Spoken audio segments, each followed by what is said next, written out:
Section 1. You will hear a man phoning to inquire about hotel information.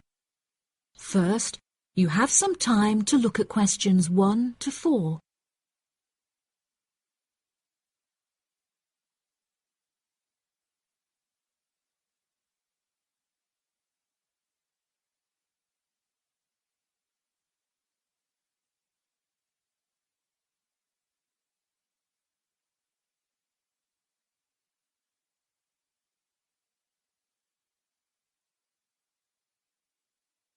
You will see that there is an example that has been done for you. On this occasion only, the conversation relating to this will be played first. Good afternoon. You're through to reception at the Island Hotel in Crete. How may I help you today? Yes, hello there. I'm hoping to book a double room for my wife and myself for about 2 weeks, from the 25th of April of this year. Firstly, could you tell me whether it's particularly hot during this time? The type of room the man requires is a double one, so double has been written in the space. Now we shall begin. You should answer the questions as you listen, because you will not hear the recording a second time. Listen carefully and answer questions 1 to 4. Good afternoon. You're through to reception at the Island Hotel in Crete. How may I help you today? Yes, hello there. I'm hoping to book a double room for my wife and myself for about 2 weeks, from the 25th of April of this year. Firstly, could you tell me whether it's particularly hot during this time? Yes, of course, sir. During late April and early May, the daytime temperature shouldn't exceed 19 degrees Celsius. But the weather has been rather erratic and difficult to predict in recent years, so I am unable to say for certain.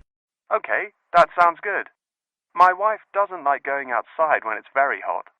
I haven't booked flights yet, but I must say that I'm unfamiliar with Crete and its transport system. Does the hotel provide an airport shuttle service? Yes, sir. We provide a complimentary airport pickup service for all our guests. It takes about 40 minutes to get here from the airport, but it's at least 60 minutes at rush hours. And you will be provided with a fully air-conditioned shuttle bus. Okay, excellent. In that case, do you have any rooms available for the dates I gave you? I shall have a look on the system now for you, sir. Bear with me just a moment. Yes, sir. I can see now that we have several rooms available. Would you prefer a garden view or a sea view?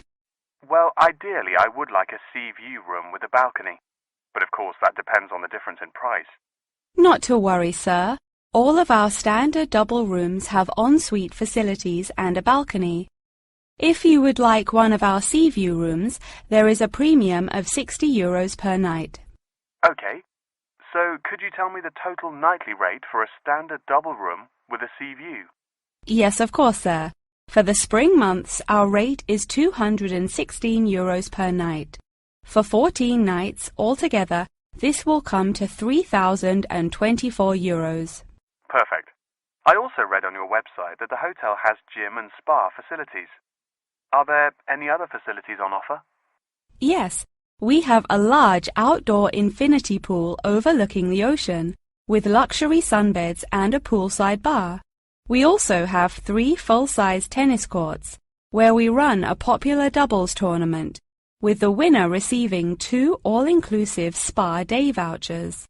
Goodness, I shall have to brush up on my tennis skills. Before you hear the rest of the conversation, you have some time to look at questions 5 to 10.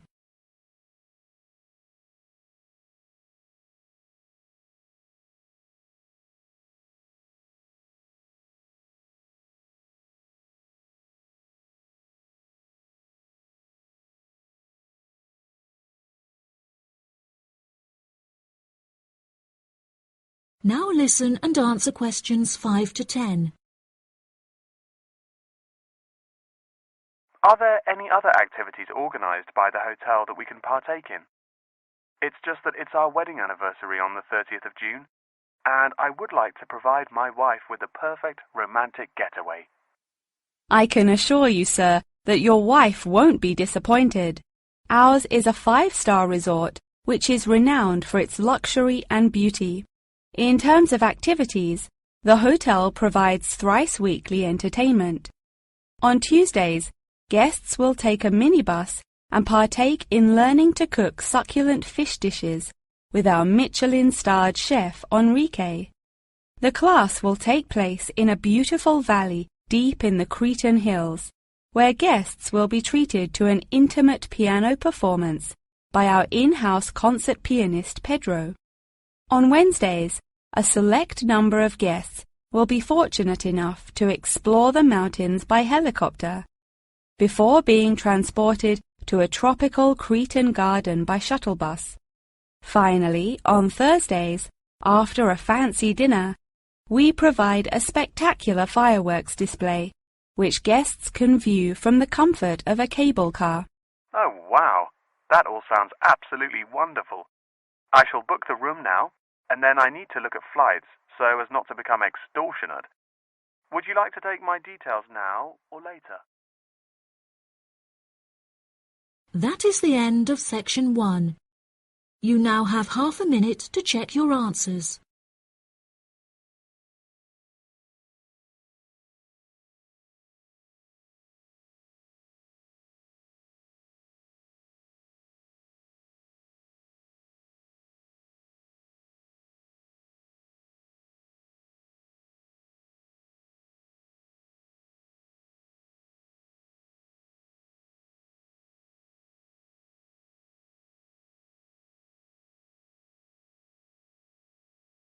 Now turn to section 2.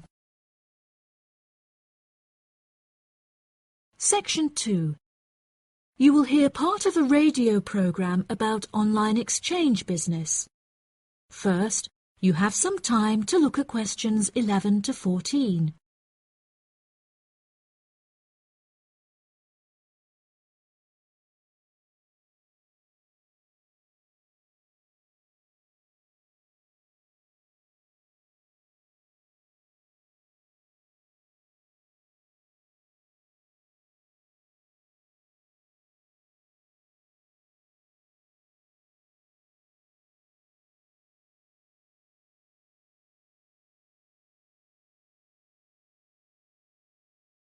Now listen carefully and answer questions 11 to 14.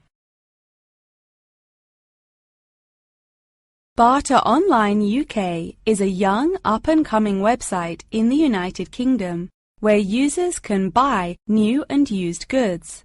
However, instead of paying with money, registered users instead exchange their purchase for an item of similar value. This part is perhaps the most complicated, as the registered users themselves must mutually decide on an appropriate value, with value either being the recommended retail price, RRP, or simply how much they believe the item to be worth. The website has been founded by a group of 4 friends in the north of England. Originally, they exchanged their belongings among family members. They frequently found themselves swapping their belongings when they no longer had any use for them. They live by the motto, "One person's trash is another person's treasure," and hate to throw things away. As more and more people caught wind of the idea and wanted to participate in the exchanges, the group decided that the idea had the potential to become a successful business venture, and so it did. Barter Online UK is a start-up online business, which took 3 months to set up, and has now been running for around half a year.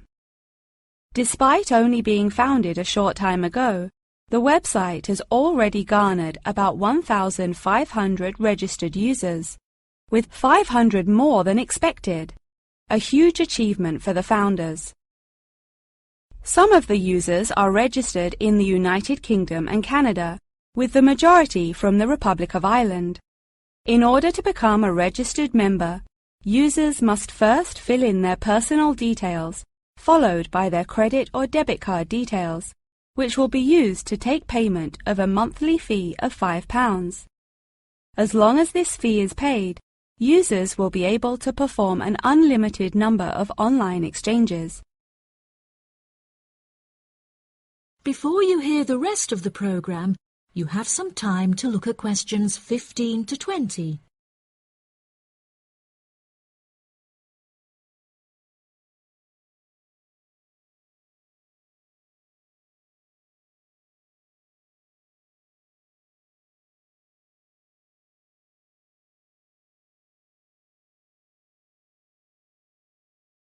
Now listen and answer questions 15 to 20. A multitude of items are sold on the website, such as textbooks, soft toys and tools.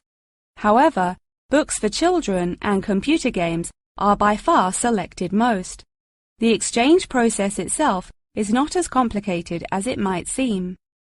Users can enter their preferences for what they would like to receive, and also explicitly state what they would like to give away, and the website will automatically pair up suitable users. If, however, a user doesn't want to give anything away, but would simply like to buy something, Barter Online UK does support a secure online payment system, where users can perform a normal monetary transaction. Despite this, the founding group strongly discourages the use of the online payment system, clearly stating that this goes against the intended ethos of the company. Although bartering is an age-old process, many of the website's users are unsure how to decide which of their own items to exchange. It often helps to order items by popularity, using the filter button provided. This will tell the website to find out popular items for users' convenience. To this, the founding members say, just put everything you don't want on there. Different people have different tastes, and you never know what they might be looking for. In order to aid registered users in their exchanges and to provide them with assurance, the founders recently added a new feature whereby on completion of an exchange, users will be encouraged to provide each other with feedback. This feedback will include criteria such as the quality of the item as compared with how it was advertised, the ease of communication with the seller, the speed at which the item was delivered, and so on. The friends believe that using this method, users will have a more transparent and trustworthy bartering experience. That is the end of section 2. You now have half a minute to check your answers.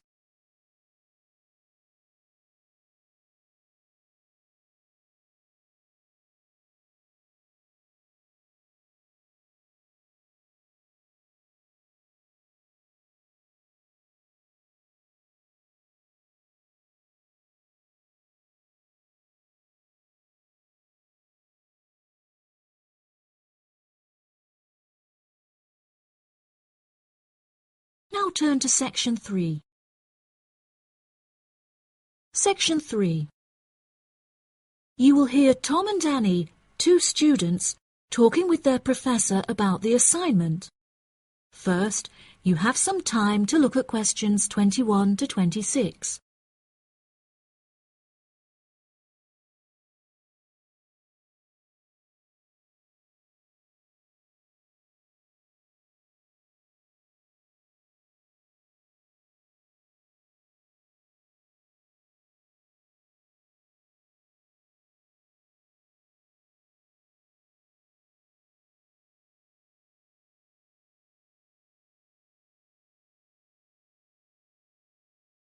Now listen carefully and answer questions 21 to 26.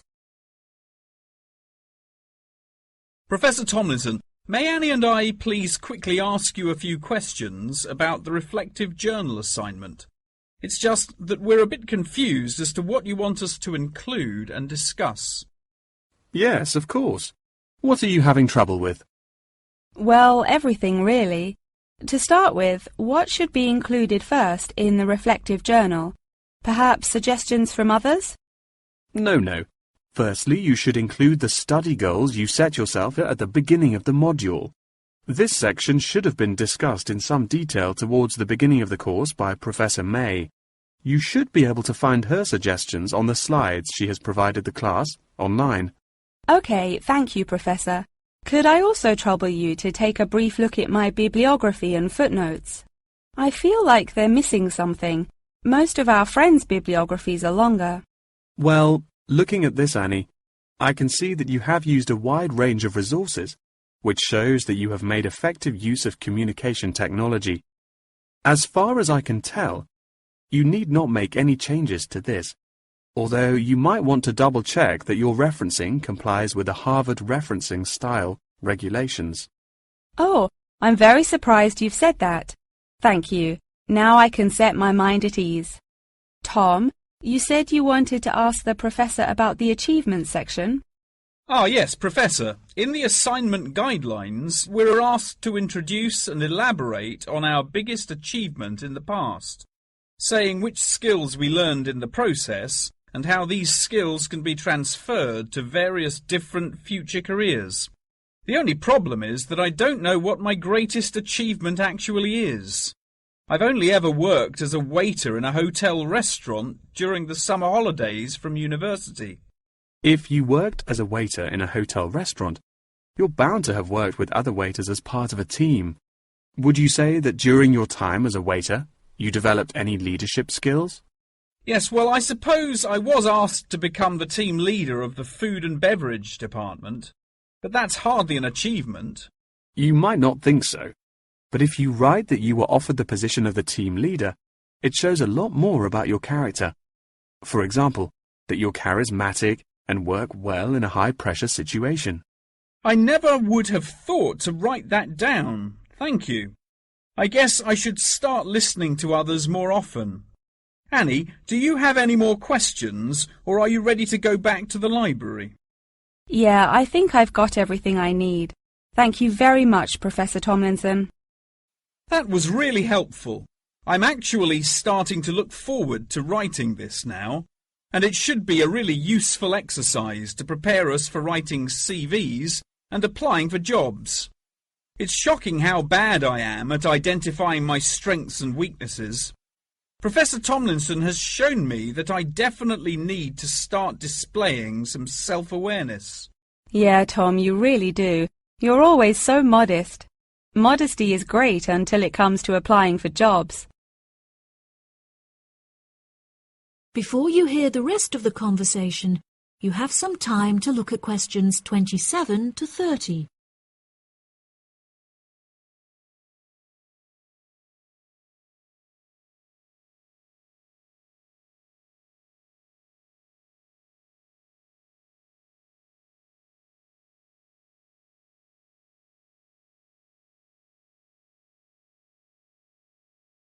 Now listen and answer questions 27 to 30. Oh no! I forgot to ask the professor about the section on identifying the skills gained through different activities. Do you remember? When it asks you, for example, whether writing an essay develops your study skills or your independent learning and so on. Oh goodness, we really should have asked him that. I've been having trouble with it too. It just seems like such a pointless task. What do you reckon the answers are? I think writing an essay might be a way of identifying and resolving a problem, because you have to state the problem in the introduction and then solve it. I'm not so sure about taking exams. I thought they were supposed to develop lots of different skill sets. If I really had to choose, I'd say that taking exams enables you to become more confident in yourself. Do you agree? Maybe. I really don't know either. What do you think about the last two? Making class notes and presentation notes? Oh, it's so difficult. I think making class notes has to be a way of becoming a more independent learner, because you yourself decide what the important information is and learn it. That reminds me, I find taking presentation notes is a disaster. The professors speak much too quickly, and I write much too slowly. That is the end of section 3. You now have half a minute to check your answers.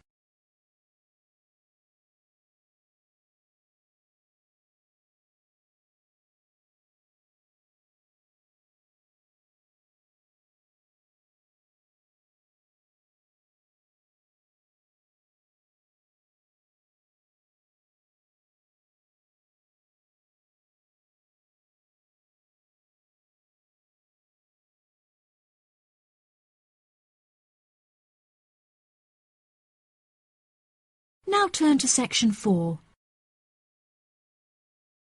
Section 4. You will hear a talk on the research of the behaviour of chimpanzees. First, you have some time to look at questions 31 to 40.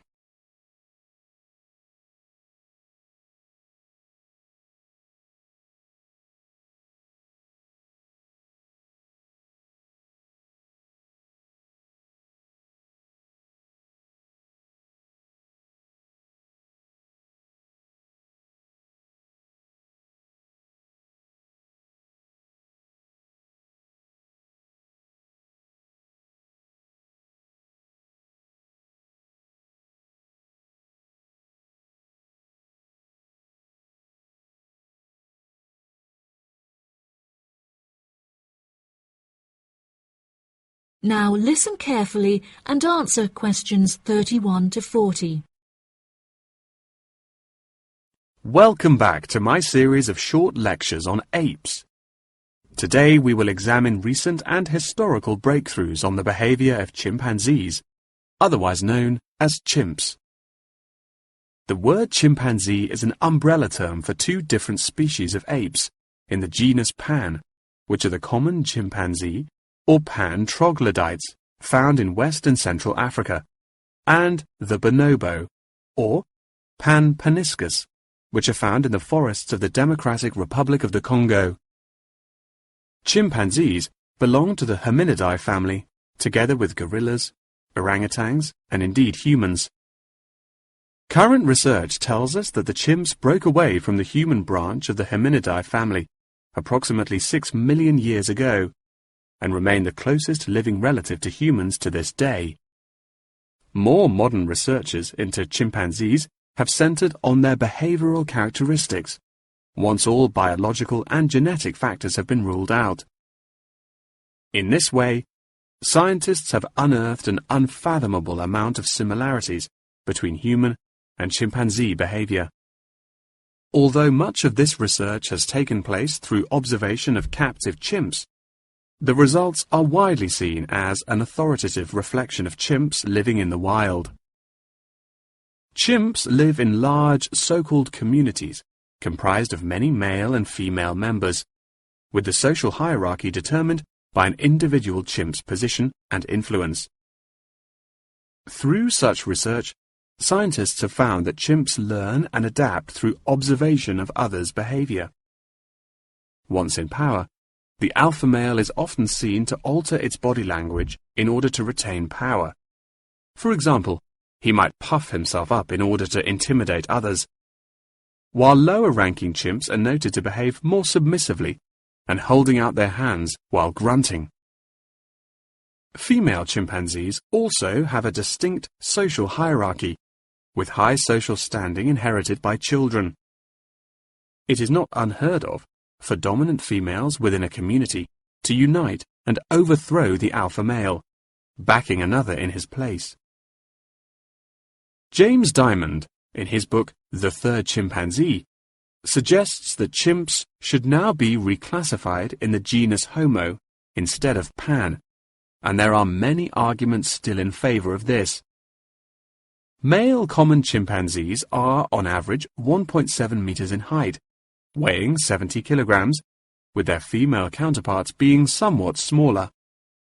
By comparison, the bonobo is slightly shorter and lighter, but with longer arms and legs. However, both species walk on all fours and climb trees with great ease. Jane Goodall made a groundbreaking discovery in 1960 when she observed the use of tools among chimpanzees, including digging for termites with large sticks. A recent study claimed to reveal that common chimpanzees in Senegal have been using spears sharpened with their teeth to hunt. However, these reports remain unsubstantiated. Researchers have witnessed such tools, namely rocks, being used by chimps to open coconut shells, and indeed crushing nuts with stone hammers. As scientific technology has developed, so too has our knowledge of the sheer extent of the chimp's intelligence. Research has now shown that chimps have the capability to learn and use symbols and understand aspects of the human language, including syntax, as well as numerical sequences. As I mentioned earlier, the umbrella term chimpanzee is comprised of the common chimpanzee and the bonobo. These two subspecies are divided along the Congo River, with the common chimps living on one side and the bonobos living on the opposite side of the river. Over the past few decades, both of these subspecies have witnessed an alarming decrease in population density, with animal activists now working harder than ever to protect those remaining and encourage procreation.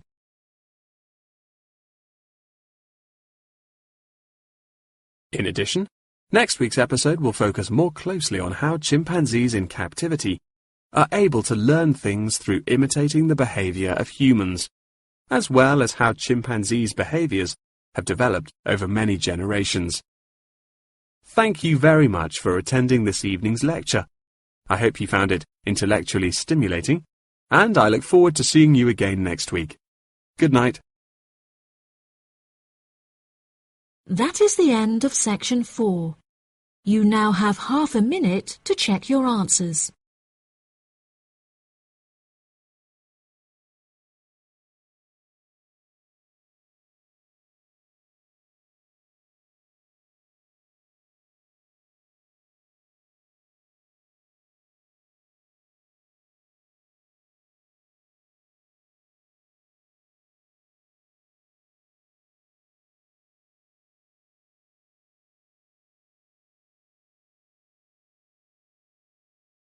That is the end of the listening test.